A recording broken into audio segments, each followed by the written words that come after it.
E se eu entreguei um pouquinho atrasado? Eu gosto dessa, tipo, e se eu entreguei um pouquinho atrasado, tipo, falta ainda todos agora, né? Não, assim, Matheus, assim, eu acho que eu já cheguei a conversar sobre isso com vocês, mas o importante é que se entregue as avaliações, tá? Elas tinham uma data que era exatamente dentro da semana do conteúdo propriamente dito.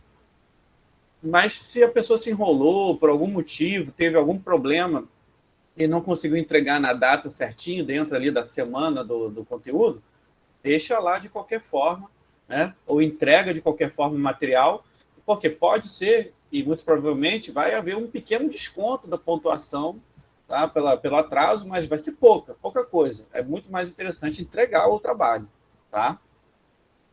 Não tem problema não. Não tem problema não, mas entrega lá, tá? E aí depois eu avalio lá, tá? Mas com certeza vale muito mais a pena deixar a atividade lá. Eu estou falando assim, mas um atrasozinho, um dia e coisa e tal, a gente tá releva. Eu estou dizendo assim, que a galera que entregou tudo atrasado, que está enrolado mesmo, né?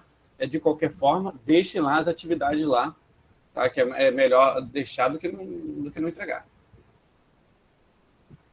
Não, Thiago, se entregar na terça não perde ponto, não, porque a terça é a data limite da entrega, né, da atividade. Ou seja, eu sempre disponibilizo o conteúdo na terça, né, e aí vocês, durante aquela semana toda, até a outra terça, é a data prevista da avaliação, da entrega da avaliação. Tá? Ah, tá. Então, peraí, vamos lá. Bom dia, vamos começar aqui só projetando um pouquinho o material dessa semana. Peraí.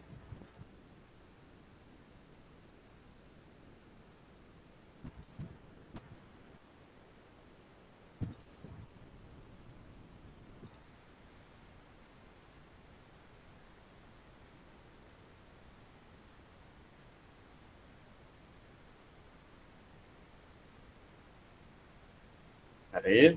Então, pessoal, olha só, essa semana, tá, o nosso material.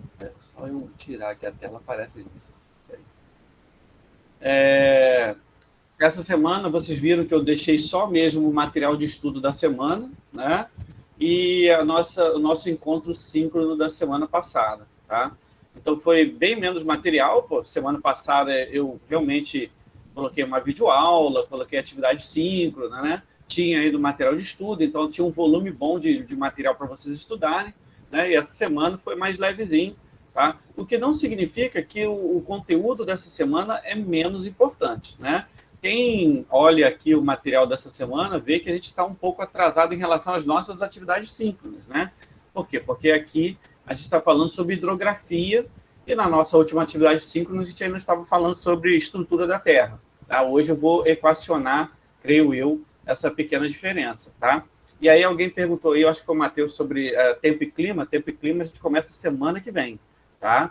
Mas essa parte aqui de hidrografia já é um pouco, tá, relacionado ao clima, não tem como a gente dissociar isso não, tá? Agora, quando eu coloco hidrografia aqui, eu coloco principalmente como processo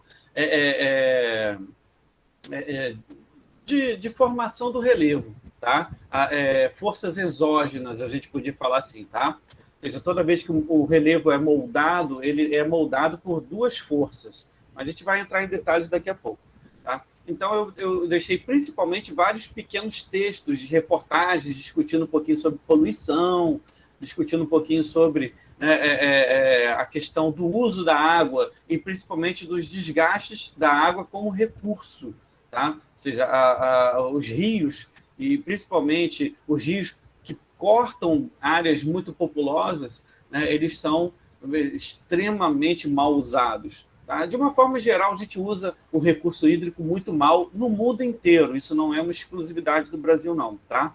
Mas se a gente parar para pensar direitinho e analisar, tá? É um recurso que, apesar de ser um recurso renovável, tá? Até pelo seu ciclo, pelo ciclo da água, tá? O nível de uso e como a gente tem usado mal esse recurso, ele realmente leva a algumas questões extremas, em que ele pode realmente faltar, tá?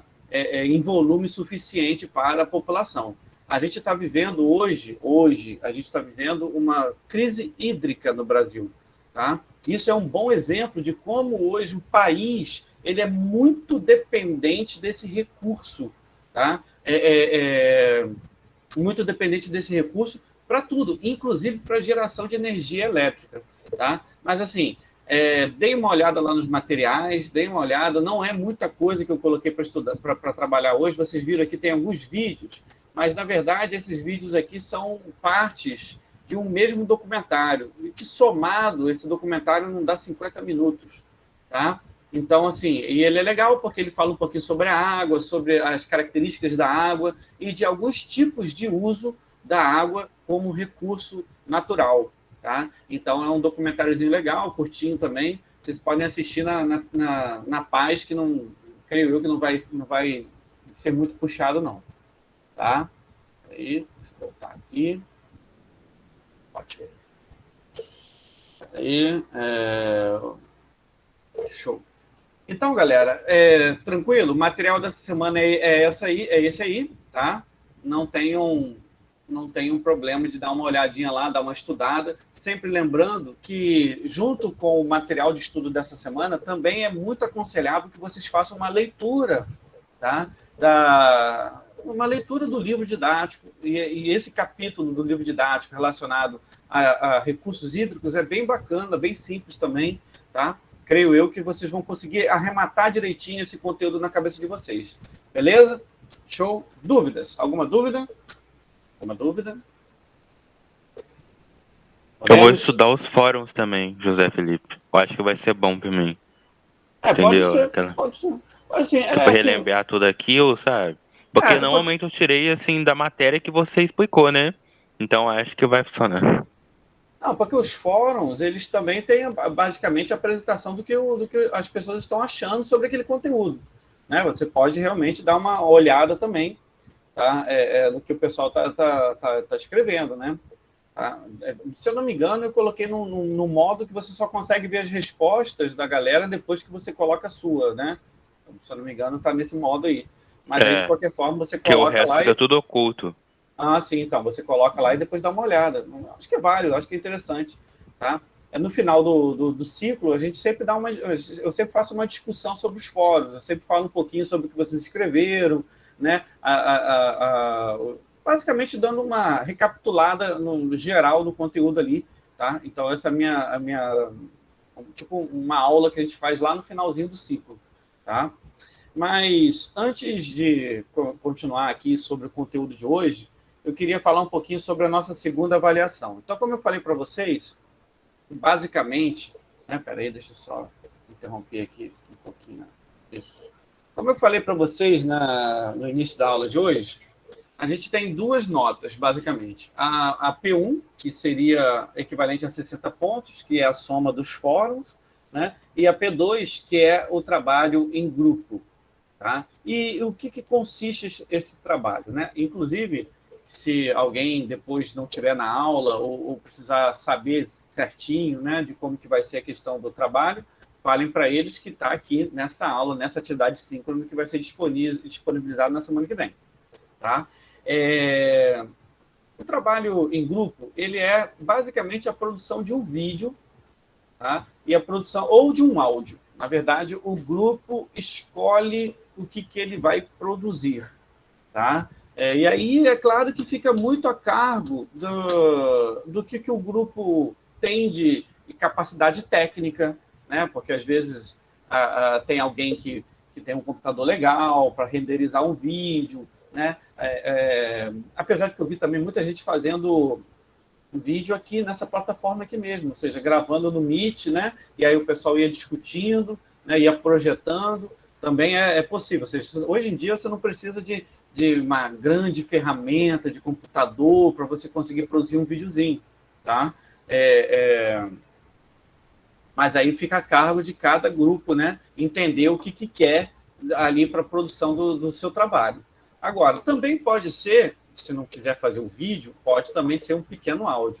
De qualquer forma, tá, o tempo de duração desse vídeo ou desse áudio, tá, é de mais ou menos entre 5 a 10 minutos.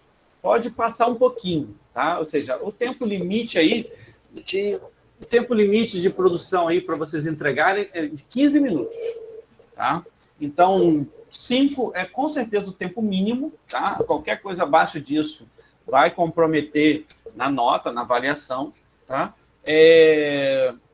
10 é o tempo ok, é o tempo legal para produção, tá? Do vídeo ou do áudio, e 15 minutos é o tempo máximo da produção do vídeo, tá? Ou seja, também se passar de 15 minutos também fica também passível de comprometimento da nota.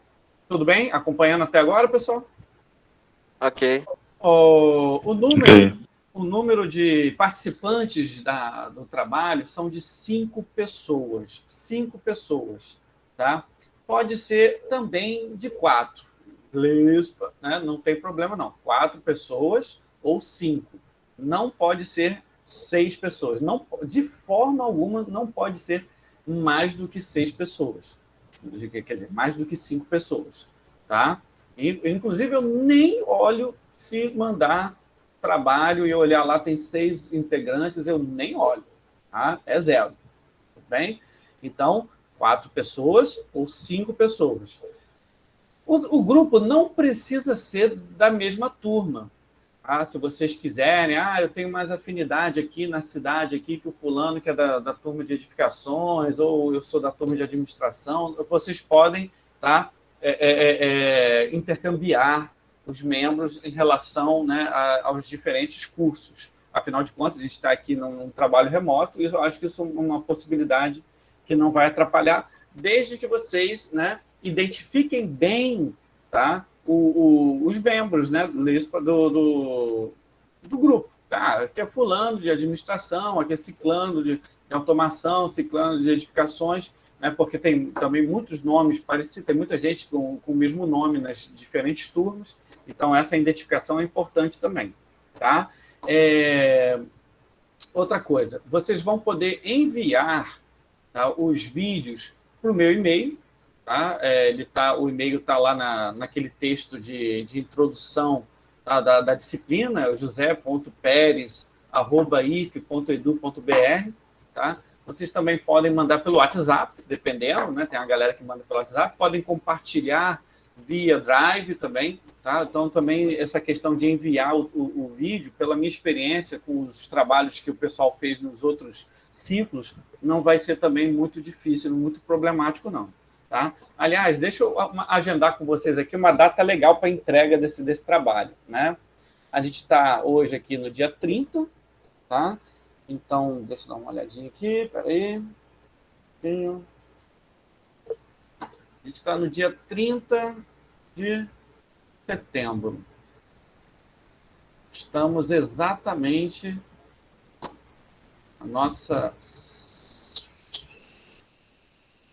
6ª semana de atividades. Né? Vamos colocar assim, data limite para entrega do trabalho. Dia 30 de outubro. É um sábado. 30 de outubro.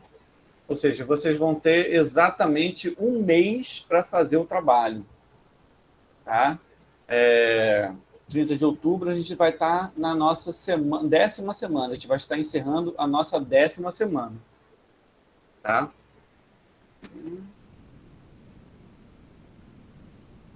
Então, 30 dias para fazer o trabalho não é um trabalho, principalmente se vocês dividirem bem as tarefas, não é um trabalho puxado, não, tá? E eu acho que é um tempo razoável aí, 30 dias. Não deixem para fazer na última hora. Por quê? Porque muitos alunos acabam ficando meio loucos nesse final de ciclo. Né? Por quê? Porque é natural, todos os professores vão estar fechando, né, os seus conteúdos lá para a 11ª semana do ciclo. Né? E aí, se vocês deixarem, empurrarem muito com a barriga a produção do vídeo para lá para o final do mês, aí vocês já vão estar o quê? Vocês vão estar já casando com outras atividades de outras disciplinas. Aí o pessoal pira aí, né? Fica louco. Tá? Então, não façam isso, não deixem, não empurrem né, para o final, não façam aquela, né, procrastinação básica até o final do período, não. Tentem produzir antes para ficar um negócio mais calmo, mais tranquilo, mais bem produzido e encaminhe, né, para mim, para a gente poder fechar essa nota direitinho, tá? Inclusive, depois, se não me engano, na 11ª semana já entrego já o resultado, né, preliminar da disciplina. Aí quem ficou, quem teve alguma nota baixa em algum fórum ou teve nota baixa no trabalho em grupo, aí tem a nossa recuperaçãozinha, que é lá na 12ª semana, tá? Bem, já falei sobre o vídeo, falei sobre que pode ser... professor, mas faz alguma diferença ser vídeo ou ser, né, áudio? Bem, eu tenho para mim que o mais importante, o que mais pesa na avaliação é o conteúdo do trabalho. Ou seja, se vocês produziram um bom roteiro, se o negócio parece, né, que é fruto de um estudo, né, mais cuidadoso, tá? Isso aí é, com certeza, a maior parte da nota da avaliação, né, dessa segunda avaliação. Agora, é lógico que também, quando o negócio tem uma forma legal, né, ou seja, o pessoal produziu um vídeo, e aí também tinha os slides, e aí tinha, talvez, né, alguma coisa diferente, assim, isso também conta alguns pontos na produção, tá? Mas, reforço com vocês, de qualquer forma, o conteúdo que é o mais importante. Aí também outra pergunta muito comum que o pessoal fala assim, professor, vai poder ser áudio. Pode ser num formato de podcast, por exemplo, né, que alguém lança uma questão e os outros meio que discutem essa questão? Pode ser também. Só que o que acontece? É interessante que vocês façam um estudo prévio do conteúdo, tá? Para quê? Para que não fique um negócio tipo, vamos falar sobre desmatamento da Amazônia. E aí um puxa assim, eu acho que isso é muito ruim. Não, vamos tentar, né, produzir um material que tenha algum fundamento, algum estudo, né, alguma fonte de origem, que essa é basicamente a ideia do trabalho. Que vocês estudem, né, o conteúdo em si, que eu já vou apresentar para vocês daqui a pouco o tema. Tá? Então, é isso. Data de entrega, 30 de outubro. Tá? Produzir um vídeo de 5 a 10 minutos, tá? Ou um áudio. O número de integrantes do grupo são 4 ou 5. Tá? E agora vamos ao tema. Bem, o tema é basicamente biomas brasileiros. Só que antes de vocês, bioma brasileiro, não sei, que fique bem claro o seguinte, não é para fazer uma descrição do bioma. O bioma amazônico é não sei o que lá, papapá. Não é isso. Na verdade, o grupo vai escolher um bioma, um de todos os biomas brasileiros, Mata Atlântica, Cerrado, Caatinga, né, Pampas, vai escolher um bioma, tá? E vai fazer uma pesquisa, né, sobre as ameaças que esse bioma sofre, né? Ou seja, eu não quero uma descrição do bioma. Vocês vão procurar alguma ameaça específica daquele bioma, tá? E vão descrever essa ameaça, tá? Para a gente. Ou seja, vou citar um exemplo aqui. Por exemplo, hoje, o Cerrado ele sofre muito com o que a gente chama de alargamento das fronteiras agrícolas, ou seja, basicamente o avanço da produção de soja, do gado extensivo, tem sido, principalmente da soja, porque o gado extensivo meio que consegue se adaptar bem ao bioma, mas principalmente a soja tem sido um fator de destruição do cerrado. Né? Então, vocês vão ter que fazer um trabalho, vou pesquisar aqui uma reportagem na National, né, sei lá, na BBC, não sei o quê, e a gente vai discutir essa reportagem, vai discutir este tema no nosso vídeo ou no nosso áudio. Tá? Como vai funcionar essa escolha? Bem, Matheus, bem legal isso aí. É bem livre, tá? Ou seja, vai ficar a cargo do grupo, né? Decidir qual vai ser o tema que eles vão trabalhar, né? Inclusive, assim, eu não vou interferir na montagem do grupo, tá? Ou seja, vocês vão montar entre vocês esse grupo, tá? Não vou interferir nisso, vocês podem ficar à vontade para escrever, para montar o grupo do jeito que vocês quiserem, e também não vou interferir na escolha do tema.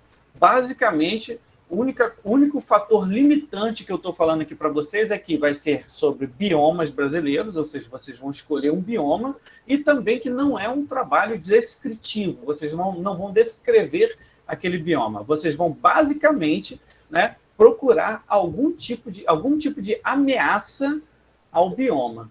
Pode ser, inclusive, também assuntos paralelos a ele. Então, por exemplo, a gente tem uma discussão recentemente sobre o marco temporal para as questões indígenas, principalmente para a demarcação de terras indígenas. Tá? Esse é um tema legal, se alguém quiser pegar e discutir um pouquinho o que é isso e como isso vai afetar principalmente a preservação de alguns biomas, como o bioma amazônico, por exemplo, isso também é um tema que é legal de vocês escolherem. Outro tema, eu estou só citando exemplos aqui, parques nacionais, né? Existem vários parques nacionais no Brasil e muitos são áreas de preservação permanente, né? Essas áreas de preservação permanente, elas são uma boa? É legal a gente ter essas áreas de preservação? Aí tem gente que acha que é legal, tem gente que acha que não é, diz que é uma área muito grande de preservação, papapá. Então, existe um debate sobre as áreas de preservação permanente, né, as APPs. E aí é também um debate interessante de ser levantado, ou seja, é um assunto paralelo aos biomas, mas são um assunto de interesse desse conteúdo, tá? E que vocês vão requerer algum tipo de estudo, de avaliação, tá? Por parte de todos os membros do grupo. Tá? Então, é também um tema que está valendo. Então, entenderam? Ou seja, o norte do tema são biomas brasileiros. Agora, o que vocês vão discutir sobre os biomas, principalmente nesse viés de preservação, de agressão, de destruição, aí fica a cargo da pesquisa de cada grupo. É óbvio que quando, né, vocês pesquisam um tema que não é totalmente evidente, não é totalmente claro, e é muito legal, isso também facilita numa boa avaliação. Isso também é um ponto. Olha que interessante, esse tema é legal. Aí a pessoa pode dizer assim, pô, professor, mas aí eu fico com medo de pegar um assunto paralelo e esse assunto não ser, né, não ter nada a ver com o tema, ou se você achar que fugiu muito do tema. Se o grupo está com essa dúvida, olha, eu queria discutir isso aqui, mas não sei se isso aqui vai ser legal ou está dentro do que o professor quer. É só vocês entrarem em contato comigo. Tá? Professor, pode ser pelo WhatsApp, pode ser lá pelo chat. Professor, olha, a gente está querendo discutir tal coisa. Né? Aí eu vou dar o ok, eu não vou dar o ok. Eu vou dizer, não, isso aí é muita viagem, você está fugindo muito do assunto. Ou, não, esse aí é um assunto legal, pode mandar ver. Tá? É basicamente isso aí que vocês devem fazer se vocês tiverem alguma dúvida sobre o tema que vocês vão discutir. Tá? Aí o Caio está falando assim, pode ser curiosidades também? Olha, tá, pode ser curiosidade, mas como eu falei para vocês, tem que tentar fugir daquele assunto descritivo, né? Ficar só na descrição, você sabia que tinha isso, sabia que tinha aquilo. Não, tenta procurar um tema que seja uma análise mais crítica de uma determinada situação que envolva os biomas, por exemplo. Tá? Então, outro tema legal, a construção de corredores ecológicos. Né? O que é corredor ecológico? Eu não sei. Isso aí você pode procurar ver, fazer uma pesquisa, né? Discutir se isso é um assunto legal, se não é, quais são os corredores ecológicos que estão sendo feitos, para que se existe um corredor ecológico, né? Geralmente associado à troca gênica, ou seja, você tem hoje, na verdade, áreas de preservação que se tornaram ilhas, principalmente no Sudeste e no Sul do Brasil. Tá? E aí o que acontece? Você acaba isolando as populações, né, tanto da fauna quanto da flora, né, nessas ilhas, o que acaba limitando geneticamente a variação dessas espécies. Então, os corredores ecológicos, como o próprio nome diz, é uma forma de tentar conectar essas áreas de preservação, tá, para você conseguir ter algum tipo de troca gênica. Isso também é um assunto interessante de discutir, isso também é um assunto, né, que às vezes até mistura um pouco de biologia, mistura um pouquinho de economia, e é bacana também. Outro assunto que eu acho que o pessoal pode pegar aí também, esse, obviamente, é a crise hídrica que a gente está vivendo agora, que eu falei no início da aula. Tá? Por quê? Porque ela tem uma correlação direta com o bioma amazônico. Então, pegar, né, o que a Amazônia tem a ver com a nossa atual crise hídrica, tá, aqui no Sudeste, isso também é um assunto interessante. Aí a pessoa pega lá, discute sobre os rios voadores, a pessoa discute um pouquinho sobre o desmatamento e de como o desmatamento tem diminuído a evapotranspiração, né? Ou seja, tem vários temas que vocês podem pegar ali, tá, que são bem interessantes, envolvendo os biomas brasileiros. Tá? Então, basicamente, essa é a nossa segunda avaliação. A data limite, dia 30 de outubro, tá? Para vocês encaminharem para mim esse trabalho aí. Por exemplo, José Felipe, queimadas no Pantanal. Pode ser um exemplo? Pode ser um exemplo.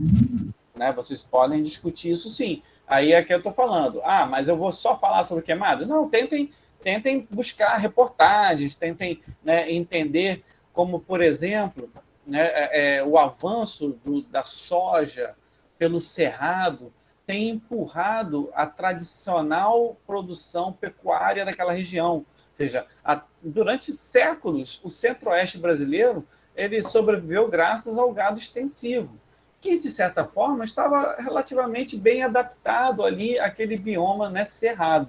Só que o que acontece? Nos últimos anos para cá, eles têm, né, avançado com a soja. E aí tem acontecido o quê? O gado tem sido empurrado para outros biomas, né? Como, por exemplo, o amazônico ou o Pantanal.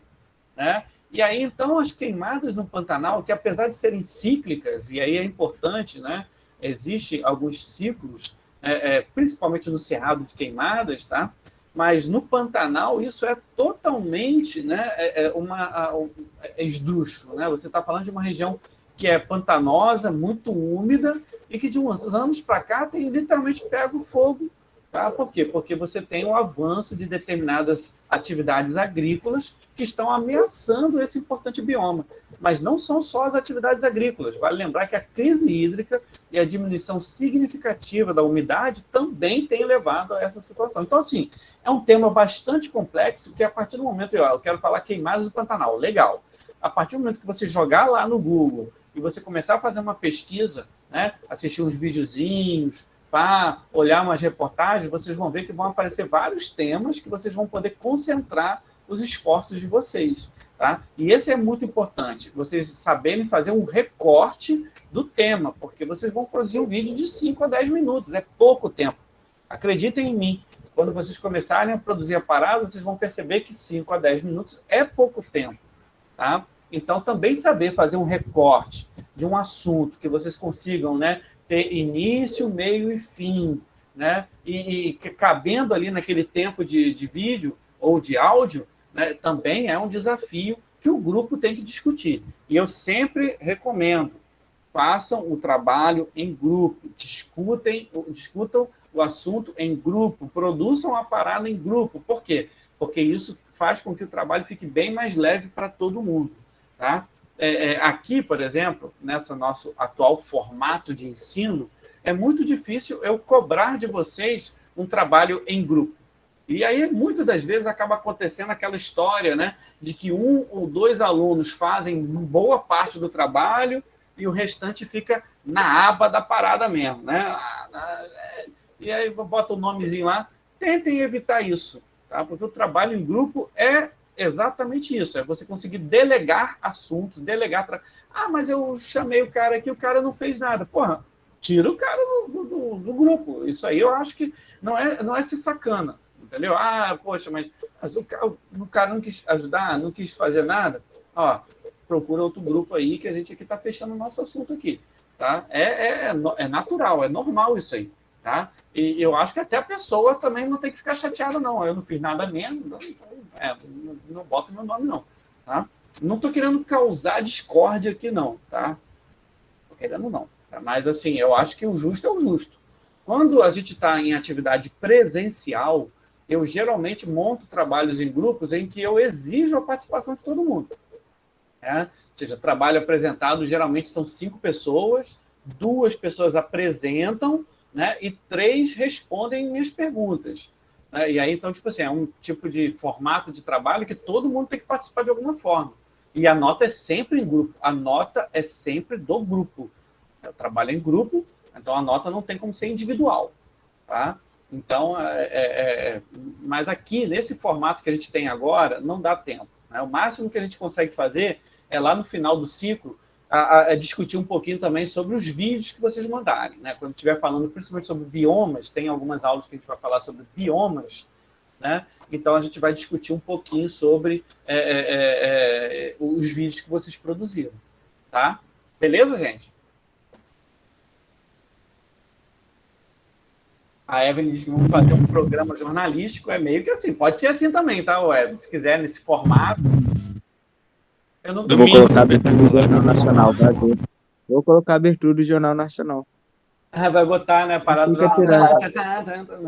do plantão, SBT do plantão. Brasil, SBT Brasil, Boa, do amigo. lá. Vai juntar tudo. Que beleza, hein? Então, monstrinhos, alguma dúvida? Alguém ficou com alguma dúvida ainda sobre o trabalho? Data? Tá certinho? Acho que não. Acho que tá. Acho que deu pra entender. Falta enquanto grupo, né? É isso aí, eu acho que qualquer coisa. Pera aí, fala, Laís. Tipo, só uma dúvida, você vai colocar isso detalhadamente lá no Moodle ou só falar daqui mesmo? A minha intenção é só falar aqui mesmo, mas eu posso tentar, né, depois pegar e escrever um texto ali naquela parte de avisos da disciplina, né? Posso colocar lá também um textozinho, né? Mas basicamente com essas informações, né? Data de entrega, tempo de duração, números de participantes do grupo, né? E o tema, né? Biomas brasileiros, né? Principalmente devastação. Mas aqui já está bem detalhadinho, né? E qualquer dúvida vocês podem tirar, né? Depois para mim. Mas assim, eu coloco um textozinho lá depois lá na introdução, mas não vai ser nada diferente disso não, tá? Eu posso, exatamente. O Caio também está falando assim, você vai colocar as instruções melhor lá no Moodle? Se eu for colocar, vai ser ali naquela parte de avisos no início da disciplina, tá? Tem lá aquele texto de introdução, né? E aí depois tem um fórumzinho de avisos, né? E aí eu geralmente coloco ali, naquele aviso ali, a descrição sobre o trabalho, né? Mas assim, a descrição bem curtinha mesmo, sobre o que eu quero. Mas aí ele coloca a data e coisa e tal, né? Mas assim, vale lembrar também que nas próximas aulas eu vou ir lembrando para vocês também, tá? Creio eu. Aí está aí, já está fechado, 30 de outubro, 5 pessoas, trabalho vídeo ou áudio de 5 a 10 minutos, tema biomas brasileiros, né? Devastação, destruição, mau uso e por aí vai. Beleza, gente? E qualquer dúvida na hora, porque qualquer dúvida que vocês tiverem na hora que vocês começarem a produzir o trabalho, tá? É só entrar em contato comigo via WhatsApp, via o chat do Moodle, que a gente vai ajudando vocês aí, tá bom? Sim. Show. Beleza. Gente, podemos passar para o nosso conteúdo de hoje? É grande? Lespa.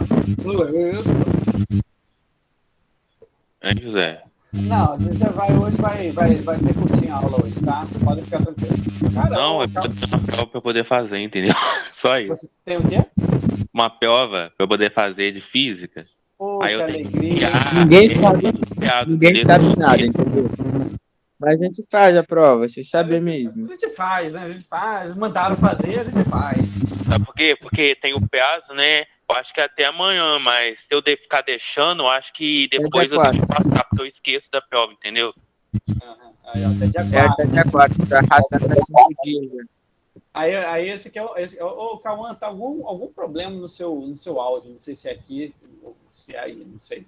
Mas assim, aí o Gustavo já passou a letra. Não, é até dia 4. Aí a pessoa já dá aquela, não, até dia 4, então dia 3 eu faço. É esse tipo de procrastinação que vocês têm que evitar, gente. Esse tipo de... Aí o Felipe perguntando, tem prova de física? Ah, meu Deus, eu adoro essa galera. Tem. Se eu ficar deixando passar, eu esqueço de fazer e perco peso, né? É isso que pode acontecer. Não, isso aí, tá certo, tá certo. Mas não, hoje vai ser curtinho, né? Tipo o Davi falou aqui, confia, vai ser curtinho, né? 11h30 a gente termina, com certeza. Tá? Não passa de meio-dia, pode ficar tranquilo, não passa de meio-dia. Tá? Deus. Pedro, com certeza, né? Um pernilzinho, né? Novembro, dia 27 de novembro, a gente está lá, né? Furando aquela retranca lá, tá bom? Deixa eu aqui projetar aqui rapidinho. Tinho.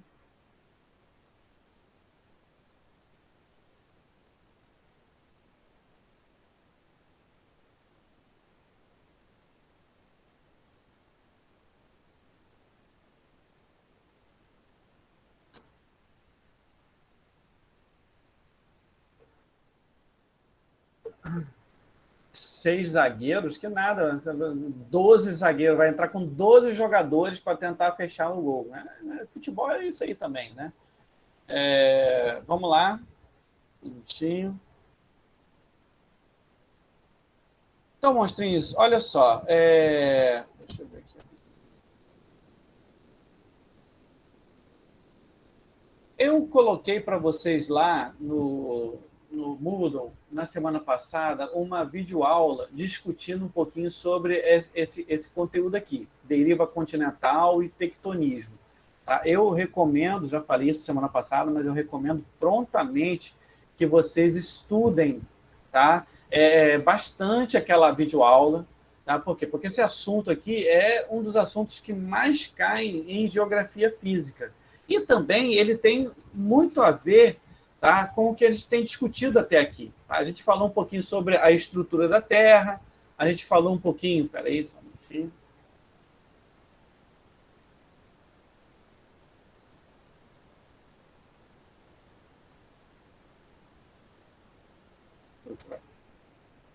Isso, foi legal.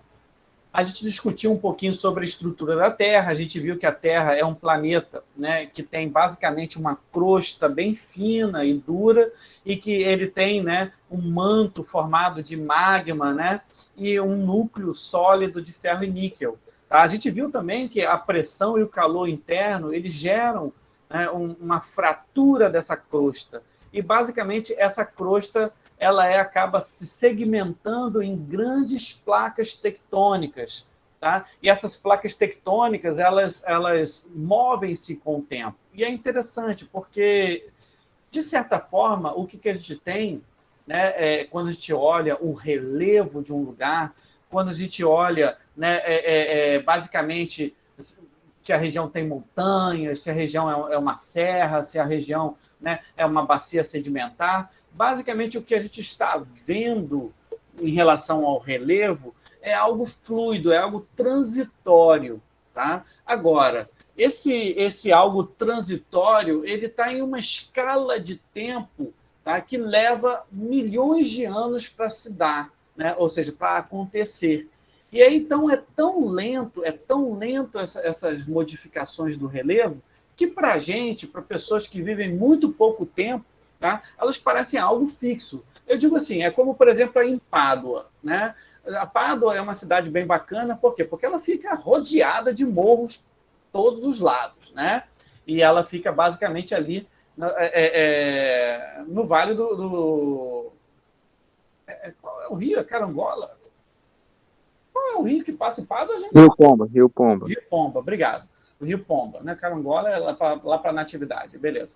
Então, basicamente o que vocês têm ali, né, é o vale do Rio Pomba passando, e basicamente a cidade se constrói entre esses morros, né, e a várzea do Rio Pomba. Tá? Inclusive, esse é um problema sério, né? Porque como boa parte da cidade é construída na várzea do Rio Pomba, ou seja, naquela área de alagamento natural do Rio Pomba, de tempos em tempos, o que a gente vê é o Rio Pomba, né, invadindo aquelas áreas ali, que já eram naturalmente uma área de refúgio do rio, né, e acaba inundando a cidade como um todo, né?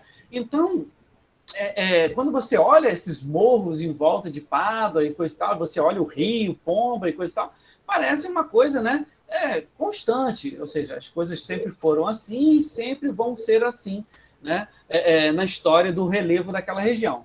Porém, o que acontece de verdade é que, lentamente, o que tem acontecido é um desgaste desses morros em torno, né, do Rio Pomba. E esse desgaste tem levado a uma erosão, a uma sedimentação, que faz com que, né, esses sedimentos se depositem no fundo do vale, ou seja, aonde corre o Rio Pomba. O Rio Pomba faz o quê? Faz um trabalho de condução desses sedimentos para outras regiões. Uma dessas regiões onde esses sedimentos vão se depositar são nas planícies do Goitacá, né? Ou seja, a planície onde fica Campos dos Goitacazes é uma planície aluvial, né? É uma planície fluvial, na verdade, que tem sido depositado, né, graças ao rio Paraíba do Sul e seus afluentes, né, que ao longo de milhares de anos. E, basicamente, toda essa região onde hoje Campos está, era, alguns milhares de anos atrás, era oceano. Tá? Mas todos esses sedimentos sendo depositados ao longo de milhares de anos, lentamente, tem criado essa planície, essa região toda aqui do norte fluminense. Tá? Então, o que eu estou citando aqui é um pequeno exemplo, tá? É um pequeno exemplo de como se dá, né, a construção de um relevo. Tá?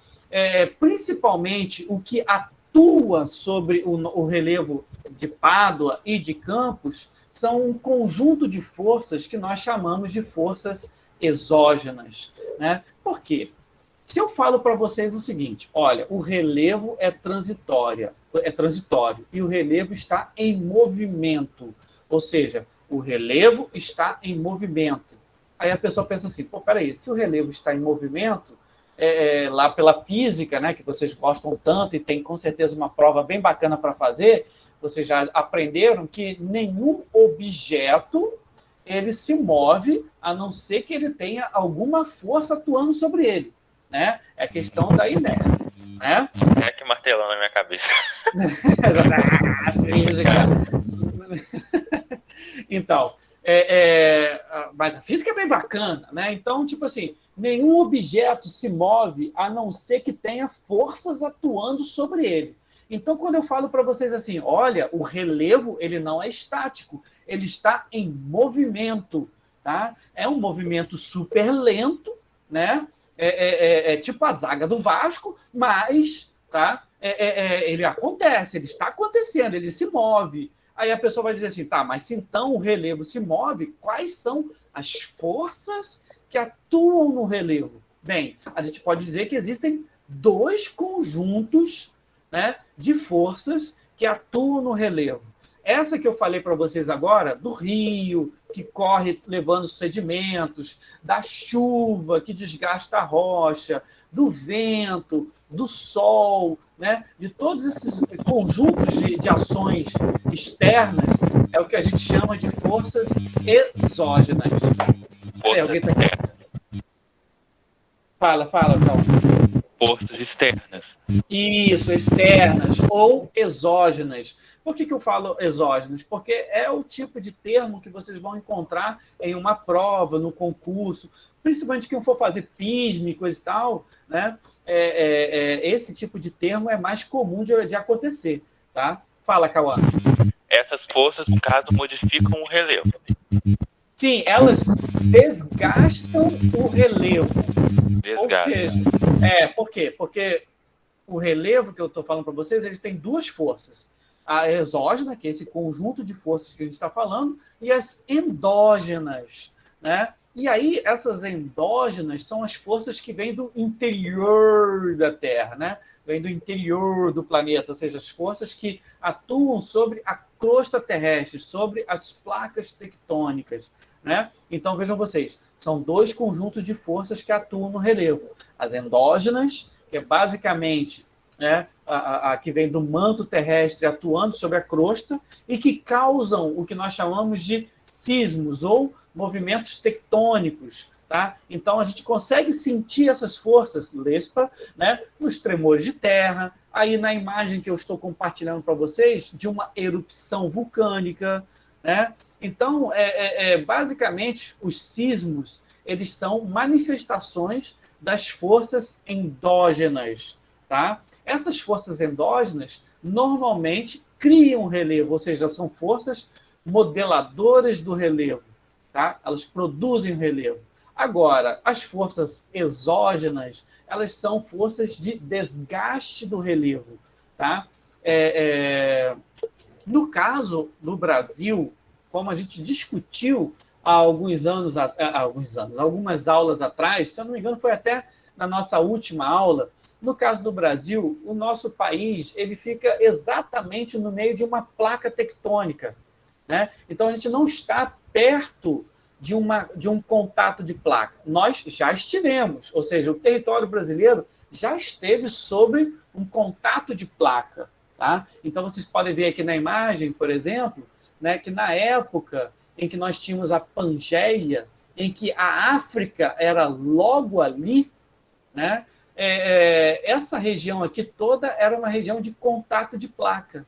Então, muitos vulcões, tremores de terra surgiram, né, e aconteceram nessa parte do território brasileiro. Tá? Mas isso aconteceu há milhões e milhões de anos atrás. Depois de um tempo, com a separação, né, dos continentes e com o afastamento desse contato de placa do litoral brasileiro, tá? O que a gente vai ter é o seguinte, olha, aquelas forças endógenas que modelam relevo, que produzem relevo, no Brasil deixaram de atuar. Né? Então, aí entra em cena o quê? As forças exógenas. É por isso que quando a gente olha o território brasileiro, a gente vê um padrão. Basicamente, o território brasileiro é bastante desgastado. Né? Não existem grandes cadeias montanhosas. Nós não temos, vocês terem uma ideia, né?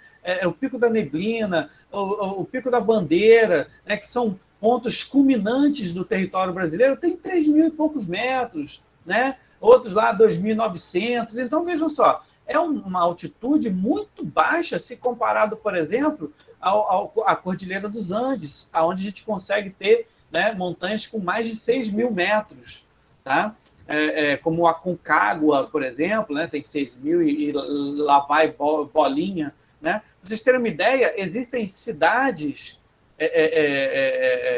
nos Andes que estão mais altas, né, como, por exemplo, Cusco, né, que são mais altas do que a região, o local mais alto do Brasil. Né? Então, por que isso acontece? Né? Principalmente nos países que são cortados pela Cordilheira dos Andes, porque ali é uma região de contato de placa. Então, a gente tem tido o quê? A gente tem formação, né, de uma cadeia montanhosa que está suerguindo, ou seja, ela está se elevando, tá, acima do nível do mar. E vejam vocês, é basicamente isso, a montanha está crescendo de tamanho. Ano após ano, a Cordilheira dos Andes ganha alguns centímetros em altitude. Tá? Por quê? Porque você tem uma força endógena ali atuando na formação daquele relevo. Alguém levantou a mão, pode falar. Por exemplo, as forças exógenas, o que elas causam? Por exemplo, as endógenas causam os abalos sísmicos, que elas criam um relevo, né? Os terremotos, tudo isso. Mas as exógenas, o que pode causar? Então, as forças exógenas, elas são forças que atuam principalmente no desgaste da rocha. Né? Então, as chuvas, as tempestades, né? São fenômenos mais lentos. O que pode acontecer em relação à ocupação humana, né, que essas forças exógenas podem provocar, são o que a gente chama de escorregamentos de terra, ou, né, normalmente, o pessoal vê por aí, deslizamentos de terra. Né? Ou seja, se você tem uma ocupação de uma área com um declive, né, isso você já tem a ação da gravidade querendo derrubar esse material. E aí você tem uma cobertura vegetal ali que, de certa forma, segura aquele material. Aí o pessoal desmata aquela cobertura vegetal, coloca casas em cima. Aí o que acontece? Aí você acaba expondo aquele declive às forças exógenas. né, à chuva, ao vento, tá, ao sol. E aí, então, o que você tem? Você tem, basicamente... Peraí, um minutinho. Você tem, basicamente, com o tempo, o desgaste daquele solo e o deslizamento. Então, a nível assim, de desastres humanos, que a gente pode dizer, né, que as forças exógenas podem provocar, estão aí nessa questão do deslizamento. Há alguns anos atrás, ali na Serra do estado do Rio de Janeiro, né, aquela região ali de Friburgo e coisa e tal, nós tivemos uma chuva que foi assim, que eles chamam de chuva de 500 anos, ou seja, o nível de volume de água, de precipitação, foi absurdamente alto num curto espaço de tempo. Então, o que isso aconteceu? O que isso causou? Isso causou vários deslizamentos, córregos, né, que eram bem pequenininhos, se tornaram grandes, né, rios que corriam numa velocidade absurda, arrastando casa, pessoas. Até hoje, é o fenômeno natural que mais matou brasileiros em uma única vez, né? Ou seja, foram 900 mortos, né, numa única chuva que acabou deslizando várias regiões, mas aí foi uma fusão entre um fenômeno natural, algo natural, essas chuvas acontecem de tempos em tempos, né, com uma ocupação desordenada dos seres humanos. Isso, quando a gente estiver lá no ano que vem, discutindo um pouquinho sobre espaços urbanos, crise habitacional, aí vocês veem como que normalmente no Brasil, nessas regiões, acabam sendo, né, relegadas as pessoas de camadas mais pobres, e as construções acabam sendo construções também, tecnicamente falando, muito frágeis, e aí pronto, aí junta, né, todas as mazelas. É igual favela. Favela no morro. Aí quando as forças exógenas atuam lá, por exemplo, a chuva atua no solo, aí que desliza tudo mesmo. Aí tem um monte de gente perto de casa, alguns morrem também, porque é chato. Isso, exatamente isso que o Cauã falou, né? Ou seja, você junta um problema social, um problema, né, de ordem habitacional, que é fruto da desigualdade da nossa sociedade, né? Isso é uma questão que a gente vai discutir muito ainda mais para frente, quando a gente falar sobre cidades. Tá? Aí você junta isso com uma questão, né, técnica, que é a questão da dificuldade de você construir em declives, né? Até se dá para fazer obras com muita segurança em morros, mas isso requer uma questão técnica muito alta. E no Brasil, historicamente, isso é engraçado, porque é uma coisa muito particular do Brasil, não a favela. A favela não é uma coisa particular do Brasil. Né? O termo técnico para favela seria bolsões de pobreza. Né? A gente tem bolsões de pobreza em qualquer país em que a desigualdade está presente, né? Principalmente em países em desenvolvimento. Né? Por que é um país em desenvolvimento? É exatamente isso. Um país que é rico, mas também é pobre. Então, você tem uma parcela da população que vive com uma certa prosperidade, e no Brasil, hoje, 33 milhões de brasileiros vivem com um padrão de vida de primeiro mundo, né? Ou seja, é o equivalente à população do Canadá. A gente tem 33 milhões de brasileiros que vivem um padrão de alto, né? Um padrão excelente de alimentação, moradia e tudo mais, mas nós também temos quase 100 milhões de brasileiros que vivem em condições no limite da miséria, ou seja, ali no que a gente chama de linha da pobreza, equivalente aos piores lugares do mundo, a África subsaariana, a Índia, né? Então, veja, o Brasil é um país em desenvolvimento por causa disso, porque você tem o melhor e o pior do capitalismo num único lugar, né? E isso fica bem claro nas cidades brasileiras, onde você tem o asfalto, com prédios, né? Você tem, né, toda a infraestrutura, luz, água, saneamento, e você tem as favelas, os bolsões de pobreza, que no Brasil acabam sendo relegados às montanhas, aos morros, né? E isso é engraçado, porque em outros lugares do mundo, os bolsões de pobreza ficam na parte baixa, e os ricos moram na parte de cima, né? Aqui no Brasil, não. Aqui no Brasil, você tem essa característica dos pobres serem empurrados para os morros. E aí o que acontece? Junta isso, esse problema brasileiro, com a questão das forças exógenas, e aí a gente tem todo ano, em ciclos de chuva, nós temos essas tragédias que acontecem nas cidades brasileiras. Tá? E é legal, porque a gente estava discutindo, há uma aula atrás, a gente estava discutindo sobre como os países se preparam para tremores de terra, como os países se preparam para furacões, né? E de como a questão técnica e de renda tem muito a ver com quanto o país vai estar preparado ou não. E no caso do Brasil, nós não temos furacões, nós não temos tremores de terra, nós não temos vulcões, né? Mas mesmo assim, nós conseguimos ter muitas pessoas morrendo todos os anos por causa de deslizamentos de terra, né? Por causa das forças exógenas. Tá? O Matheus pergunta assim, por que o pessoal lá de fora, né, prefere o morro? Cara, é só você ver qualquer reportagem. Hoje em dia, o Brasil é louco, né? Hoje em dia, turistas estrangeiros, eles fazem o que a gente chama de safaris urbanos. O que é um safari urbano? É você passear, né, pelos lugares mais exóticos das cidades, perigosos e coisa e tal. Então, existem estrangeiros hoje que fazem tour pelas favelas do Rio de Janeiro.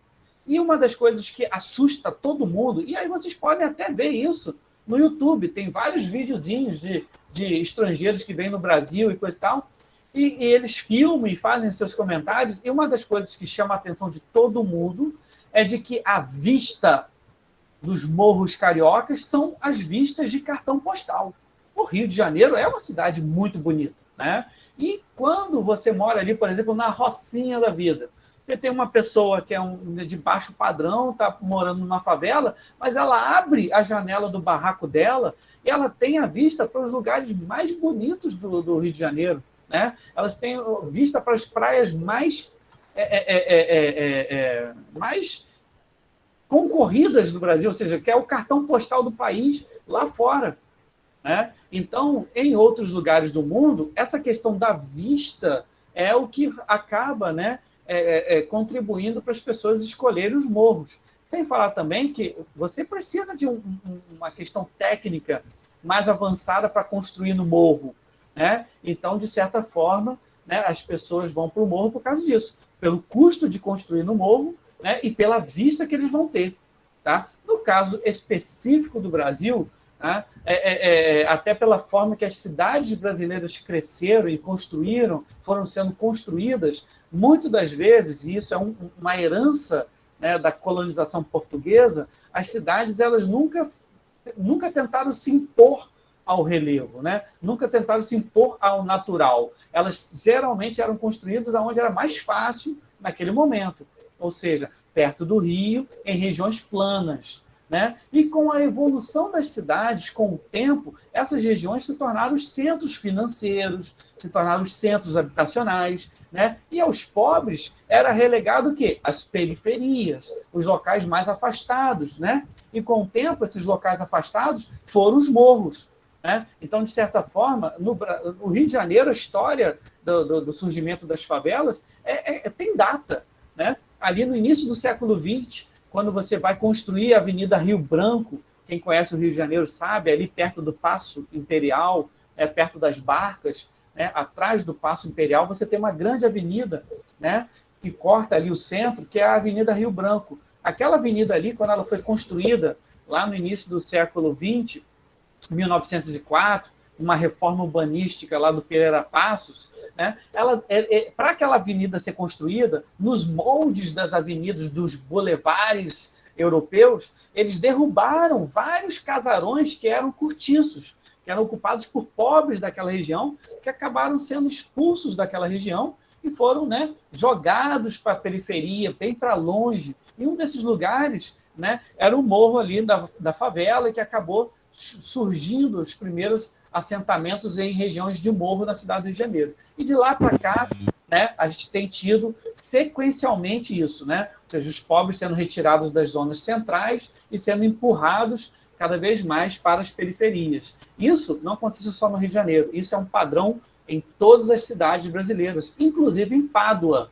Olha só as casinhas. né? Ou seja, aquelas casas que são construídas pela prefeitura e entregue para pessoas, normalmente em pessoas que estavam vivendo em áreas de risco, né? Essas áreas de risco são áreas centrais, né? Eles derrubam essas casas e entregam casas na periferia, bem distantes do centro, tá? Para essas pessoas mais pobres. Isso é um modo operante, né? Em todo o território nacional. Tá? Tudo bem, Matheus? Espero ter explicado um pouquinho sobre por que o pessoal lá fora prefere e por que ele, no caso, José Felipe, eles saíram desses centros urbanos porque, por exemplo, o governo queria construir outras por exemplo, empresas naqueles lugares onde eles moravam, construir conjuntos, empresas de trabalho, essas coisas, né? Eles queriam mesmo construir alguma coisa assim. Sim, a cidade ela é um organismo que está em constante modificação. E vale lembrar que quando você estava falando sobre a urbanização do Rio de Janeiro, no caso, você está falando daquela época que eles queriam meio que copiar Paris, só que no Rio de Janeiro? Exatamente, Vitor. A reforma lá do Pereira Passos era Aí foi todo o lance da revolta da vacina, todo aquele negócio junto, isso. Né? Conecta-se também a revolta da vacina e coisa e tal, né? Então, tipo assim, essa reforma ela é emblemática na história do Brasil, mas a todo momento isso vem acontecendo em vários lugares do Brasil, tá? Então, por exemplo, eu posso citar um exemplo bem próximo de mim aqui, né? Aqui a cidade de Campos tinha uma favela, né, que era uma favela de longa data aqui em Campos, que era a favela da Linha, que ela beirava a BR-101 entre a Estrada de Ferro. Essa favela tinha 60 anos de ocupação ali, né? E é uma região próxima ao centro, uma região central a Campos. Eu não estou dizendo que era um lugar legal de se viver, não era um lugar legal de viver, é um lugar realmente perigoso, porque as pessoas eram criadas, crianças ali na beira da pista, coisa e tal. Só que aí o que acontece? Quando eles passaram 60 anos lá, sem problema nenhum ali, vivendo naquela área de risco.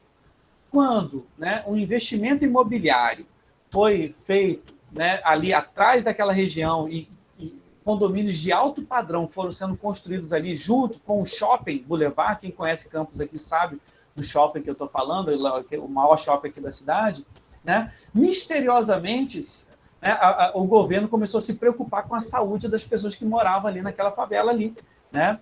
E aí, então, o que o governo fez? Construiu várias casinhas em locais muito afastados, né? Tapera e coisa e tal, tá?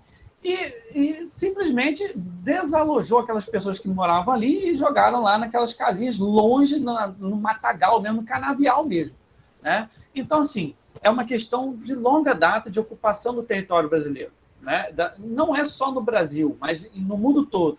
Quando a lógica do capital e do capitalismo, eu não estou fazendo juízo de valor, eu não estou dizendo que isso é ruim ou que isso é bom, eu estou dizendo que quando você transporta a lógica do capital, do capitalismo, para a ocupação urbana, a lógica é qual? Obtenção de lucro, né? E aí, o que acontece? Os outros atores que vivem naquela cidade, eles acabam ficando em segundo plano em nome do quê? Da lógica do capital, que é o lucro, né? Então, você tem um investimento numa determinada região da cidade, no caso, esses condomínios que foram sendo construídos, e aquela favela se tornou o quê? Ela se tornou um problema, porque ela desvalorizava aqueles terrenos que estavam sendo vendidos, né? E aí você tem uma parceria que, apesar de algumas pessoas tentarem dizer que não, é uma parceria de longa data entre o capital e o Estado, o governo, né? Então, entra o governo para dar aquela legitimidade ao investimento.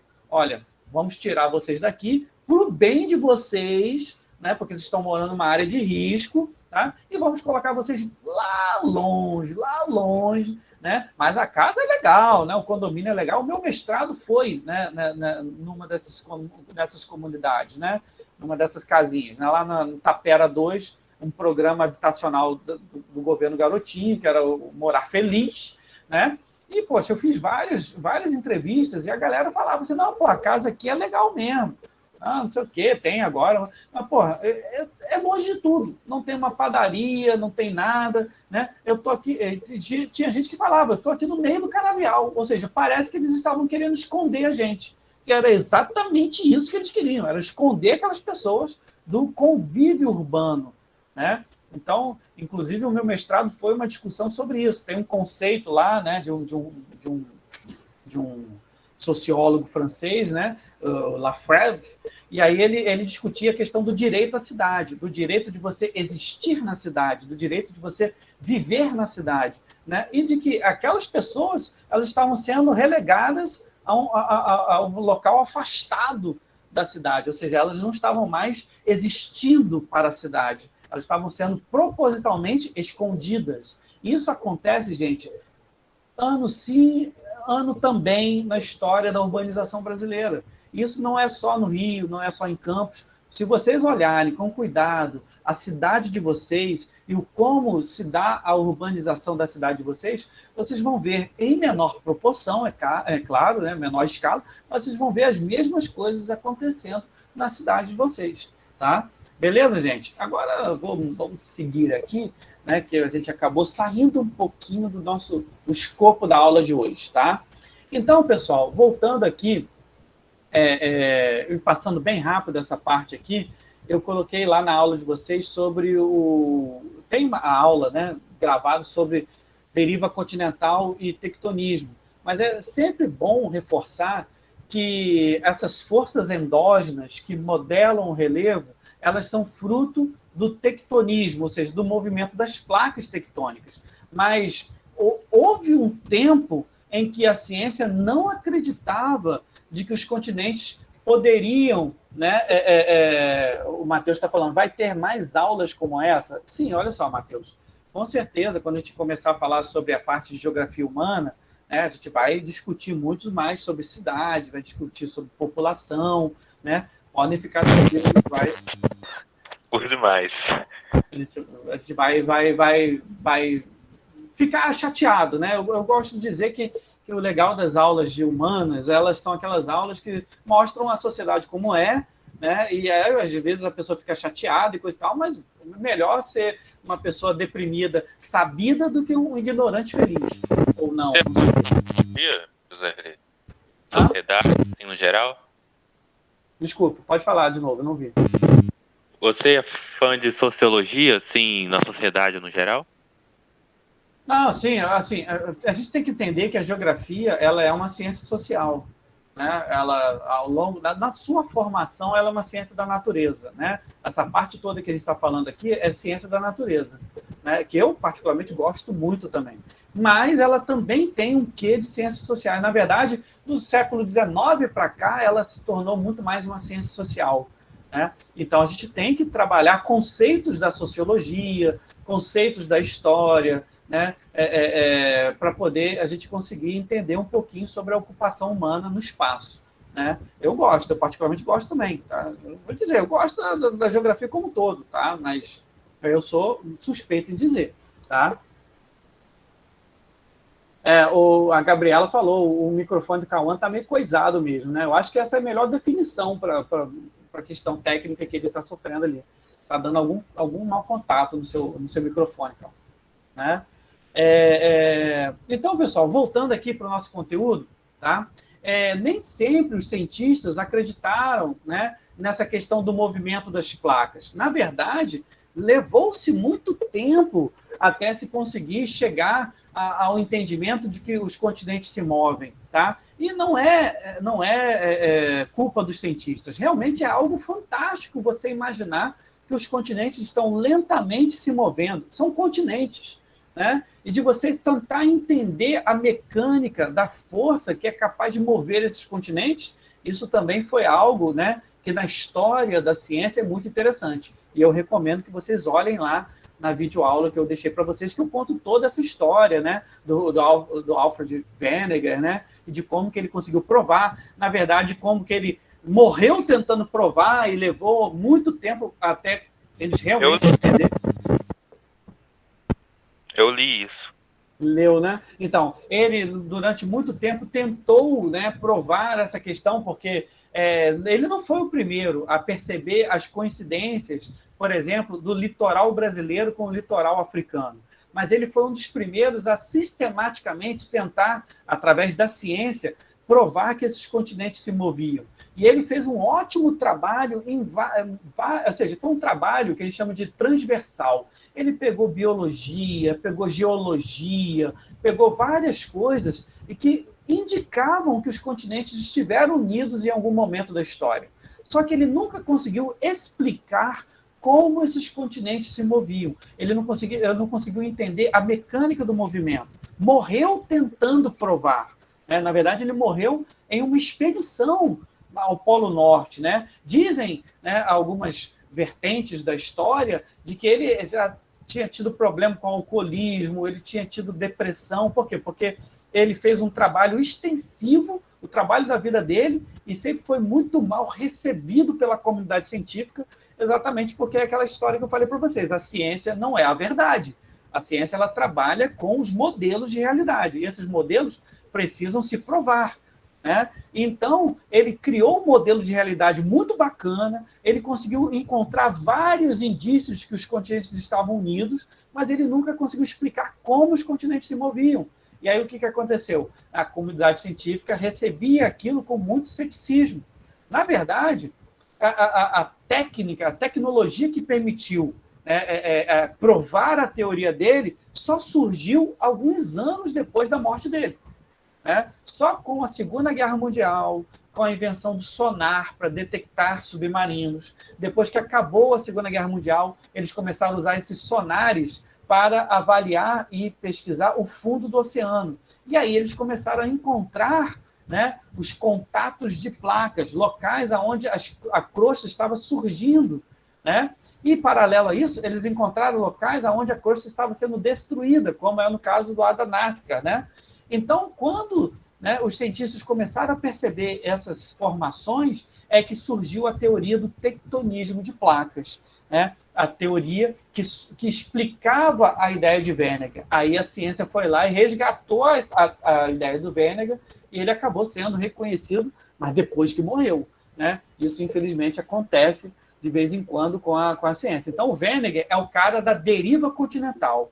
Ele é o cara, né, que apontou que os continentes se moviam. Tá? O tectonismo de placas é a teoria e, na verdade, a prática ali, visível na geologia, que acabou provando essa teoria da deriva continental. Fala, ô Guilherme. Foi sem querer. Foi sem querer? Não, tranquilo. Tá? Beleza, gente? No caso, José Felipe, ele conseguiu identificar que a costa oeste da América do Sul se encaixava na costa leste da Europa, no caso, como se eles se encaixavam, entendeu? É da África. É isso, a África, Europa. Isso. Então, entendeu? Vocês podem ver aqui nessa imagem que eu estou compartilhando com vocês, né? Se você pega o litoral do Brasil, você pega o litoral, né, ocidental da África, você vê que encaixa perfeitamente. Reza a lenda que ele percebeu isso em um estudo na biblioteca. Né? Eu não sei se vocês sabem, mas biblioteca é um lugar onde as pessoas guardavam os livros. Né? E antigamente, quando você queria estudar alguma coisa, você ia na biblioteca e você ficava ali o dia todo pesquisando livros, né? Ou seja, não tinha um negócio que se digitava assim no Google, né? Deriva continental, não tinha, né? Então, se eu quisesse saber alguma coisa, eu tinha que ir lá na biblioteca. Caramba, professor! Juro, era assim mesmo. E aí reza a lenda que numa dessas infinitas tardes de estudo, o Wernicke abriu um atlas, né? E ele ficou abismado com a semelhança, né? E isso, ele leu um texto, né, do século XVI discutindo sobre a semelhança entre a costa, né, brasileira e africana. E aí ele deu aquele estalo na cabeça dele, assim, isso aqui não pode ser coincidência.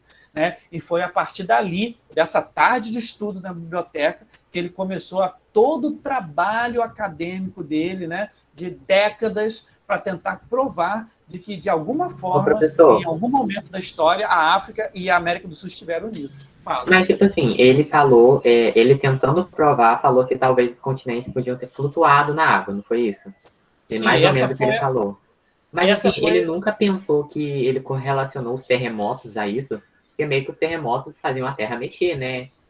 Espaços de terra se abrirem no meio do chão. Ele nunca, tipo, pensou nisso, no caso. Isso aí faltou, né? Tipo assim, hoje pra gente parece óbvio, né? Porque a gente está olhando de forma anacrônica para o passado, né? Porque, tipo assim, a gente não pode falar assim, né? Porque a gente já tem um conhecimento geral e a gente sabe como que ele chegou a essa conclusão. Mas não seria bem mais fácil ele falar dos terremotos do que falar, tipo, da água, porque, tipo, a água não tem força para mover um continente inteiro, né? Mas porque você entende, hoje, tudo que a gente sabe sobre o interior da Terra, sobre o manto, foram surgindo depois, né? Foram surgindo depois.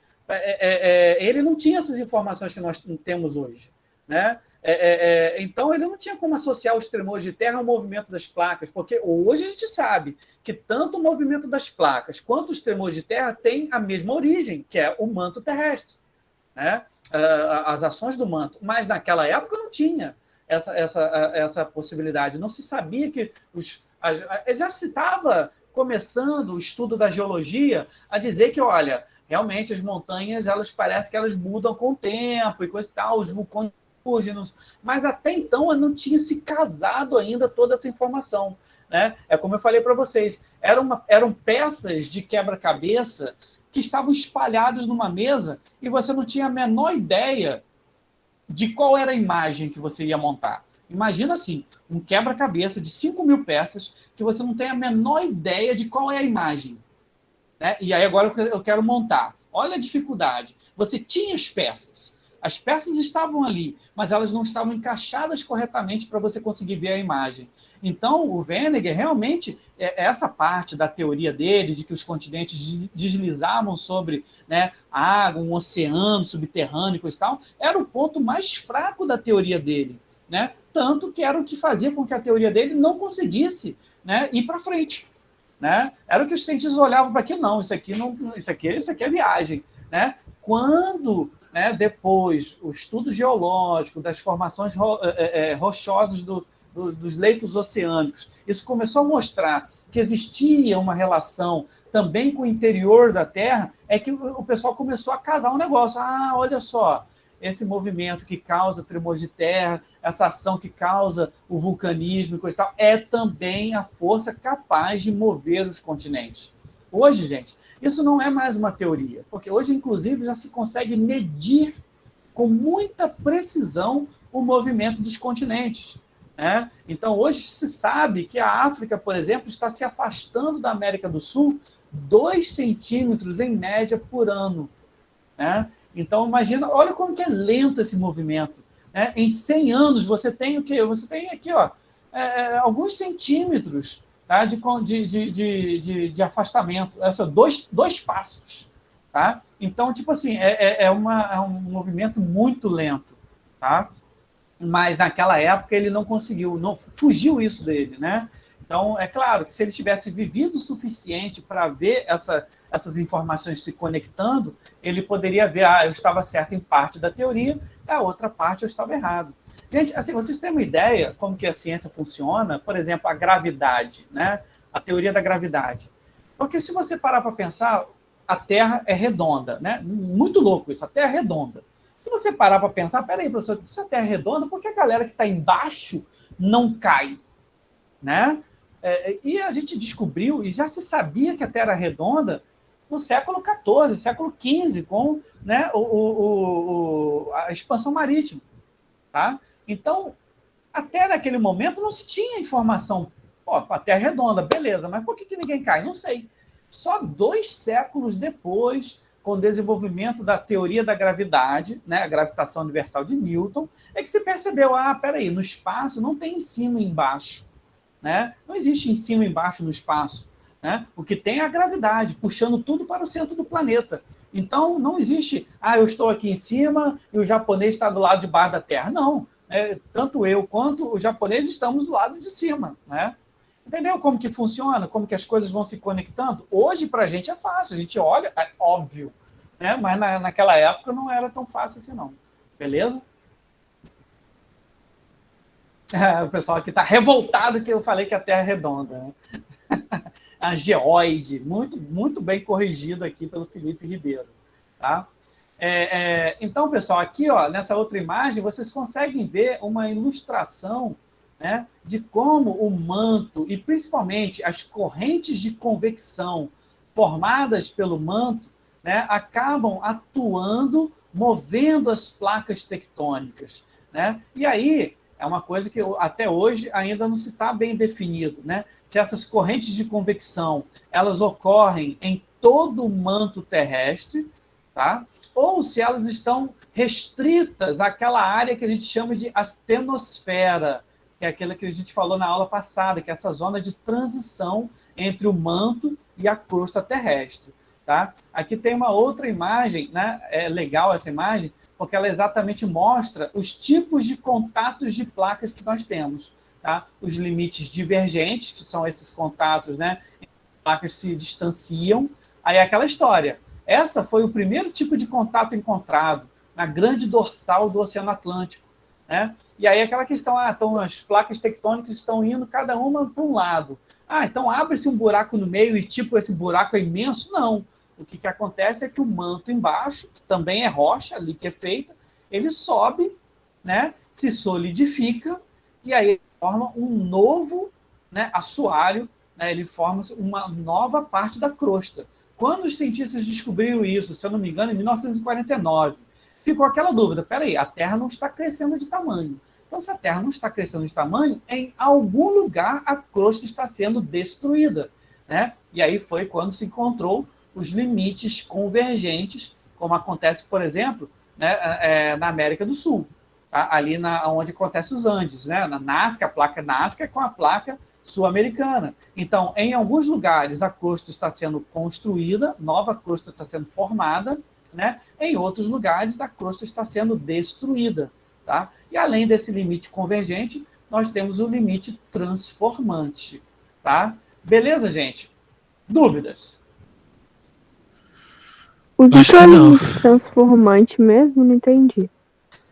Transformante é esse limite em que as placas tectônicas elas têm um contato, mas elas transitam, né, de forma paralela.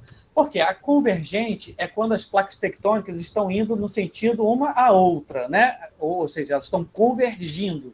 E aí, nesse tipo de contato, uma dobra ou uma trepa sobre a outra, lespa. Né? A divergente é aquela em que as placas estão indo no sentido contrário. Né? E a transformante é aquela em que as placas mostram envergonhice, elas ficam uma roçando na outra. Né? Ou seja, indo em sentidos paralelos. É aquela questão. Lespa, exatamente. Então, o que acontece? Esse é um exemplo desse tipo de contato, é a falha de St. Andrews, lá, né, na costa leste dos Estados Unidos, né? Leste não, desculpa, costa oeste dos Estados Unidos. Na costa oeste dos Estados Unidos, você tem uma falha transformante, tá? Em que você tem, né, a placa do Pacífico indo para o sentido sul, né, e a placa norte-americana indo no sentido norte. Então, elas ficam ali naquela roçadeira ali, né? E isso é uma área que gera muito de tremores de terra, mas a nível de relevo, você não vai ter nem o surgimento de uma grande montanha, nem o surgimento de uma cadeia de montanhas, né, como a cadeia mesoceânica. Tá? Beleza? Conseguiram entender as diferenças dos contatos de placa?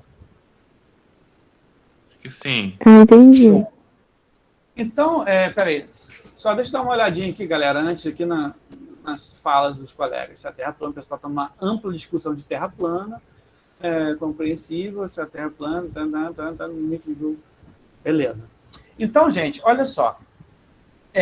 Eu vou compartilhar na semana que vem uma outra videoaula discutindo um pouquinho sobre hidrografia, tá? Vou falar um pouquinho sobre hidrografia, que é o conceito, que é o material dessa semana. Mas eu vou encerrar aqui um pouquinho dessa parte, né, de formação de relevo, né, tanto a parte de formação quanto de desconstrução do relevo. Tem muita coisa que ficou de fora, não dá tempo de discutir tudo aqui. Né? E esse ano, eu optei por quê? Por pegar mais leve. Eu sei que tem a galera falando assim, pô, meu professor bota coisa pra caramba lá, me deixa doido. Acreditem, esse aqui já é primeiro ano, ponto 2. Porque o ano passado eu peguei mais pesado, eu tinha essa aula aqui, síncrona, e eu sempre colocava um vídeo também de 1 hora e meia, explicando todo o conteúdo. Né? Então, toda semana era um vídeo e uma atividade síncrona, além da questão de estudar. Mas eu percebi que ficou sobrecarregado para os alunos. Então, eu tenho feito o quê? Eu não tenho colocado tanto a videoaula. Mas o que acontece? Acaba ficando muito conteúdo para fora. Né? Fica muito assunto sem discutir. Eu não consigo discutir o assunto em detalhes, como tinha que ser discutido. Aí entra vocês, a questão da leitura, do estudo, né? Porque muito assunto aqui não consegue ser discutido. Tá? Então, eu vou cortar agora o nosso assunto, ou seja, essa parte de formação de relevo. Tinha muita coisa para discutir ainda, tinha que discutir, né, tipos de relevo, falar sobre as grandes formações de relevo, as bacias sedimentares, né, os escudos cristalinos, ficou tudo de fora, né, lespa. Então, assim, fica a cargo de vocês correrem atrás disso para poder estudar, tá? Na semana que vem, a gente vai entrar num conteúdo novo, a gente vai falar sobre tempo e clima, tá? E aí eu vou poder ter a oportunidade de falar um pouquinho mais sobre tipos de precipitação, de chuva, né? Falar um pouquinho sobre hidrografia. Gente, toda essa parte de hidrografia, de rios, de uso da água como recurso hídrico, é um assunto muito importante, mas que vai ficar de fora. Não tem como eu discutir tudo isso, tá? Então, sem ficar muito pesado. Então, assim, é importante que vocês corram atrás do estudo, do livro do didático, né? Que vocês corram atrás ali da leitura do material que eu deixo para vocês, porque é o que vai ajudar vocês a estudar esse conteúdo, que é muito importante, tá? Principalmente para quem vai fazer Enem, quem vai fazer PISM, esses conteúdos caem bastante, tá? Mas a gente está tentando fazer aqui o melhor possível dentro, né, da realidade também, de não enlouquecer vocês, beleza? O Eduardo fala assim, mas qual Brasil... é o nome que falta das coisas mesmo? Hã? Qual que é o nome que falta para eu conhecer? Como é que é o nome? Essa parte, a hidrografia. Coloca lá, hidrografia é a parte importante. E também, né, forças modeladoras de relevo, né, o estudo do relevo. Você coloca lá, estudo do relevo e hidrografia são as duas partes grandes, né, de conteúdo que a gente só arranhou aqui, né, os assuntos. Não deu para poder trabalhar, mas tem no material de estudo, tem lá no material de estudo de vocês no Moodle, tá? Tem todo o conteúdo lá e eu vou compartilhar uma videoaula para, se vocês conseguirem se desenrolar, assistirem também, tá? Beleza? Falou. Aí o Eduardo coloca assim, no Brasil o terremoto não é problema. Acostumamos com graves... não entendi aqui muito o que ele quis dizer, não. A pessoa está aqui falando várias teorias. Ele está falando do grave da batida do funk. Aí fica balançando tudo. Totalmente de fora agora, né? Do funk. Assim, né, galera? Eu vou puxar aqui agora a lista de presença, né? Nossa aula está fechando agora. Já são 9h30, né? Na verdade, 9h40. Deixa eu ver aqui, só conferir se a lista puxou direitinho. Alguém levantou a mão, alguma coisa? Pode falar, Gustavo. Se ocorrer um terremoto forte em Portugal. Peraí, tá cortando a sua fala, Gustavo. Ih, tá cortando tudo, então. Peraí. Vou escrever. Não, pode falar agora tá bom. Então, Zé, se tiver um terremoto em Portugal bem forte, as ondas podem atingir a nossa costa? Então, Gustavo, a sua pergunta é excelente, né? Por quê? Porque a gente está na iminência de acontecer, na possibilidade de acontecer algo assim, mas não em Portugal, e sim nas Ilhas Canárias. No vulcão lá. Exatamente. As Ilhas Canárias são uma possessão europeia, né? Que fica ali na costa ocidental da África. Tá? E você tem uma longa cadeia de montanhas ali e vulcões que agora estão ativos. Tá? E existe todo um lado das Ilhas Canárias que está, né, deslizando, literalmente deslizando. Se houver algum tipo de tremor de terra de grandes proporções ou uma erupção de grandes proporções, você pode ter sim um deslizamento enorme ali, que poderia causar um tsunami, tá? E que atingiria a costa brasileira. Agora, as chances são baixas, como a gente sempre fala, né? O Pacífico, apesar de receber esse nome, é um oceano muito mais ativo para tsunamis do que o Atlântico, tá? Agora, existe possibilidade? Existe a possibilidade, mas ela é muito remota, até porque você teria que ter uma série de condições, né? Não é qualquer tremor de terra que leva a tsunami, tá, gente? Você, para poder ter um tremor de terra, você tem que ter deslocamento, tá, do leito oceânico. Tem que ter um deslocamento do leito oceânico para você ter um tsunami.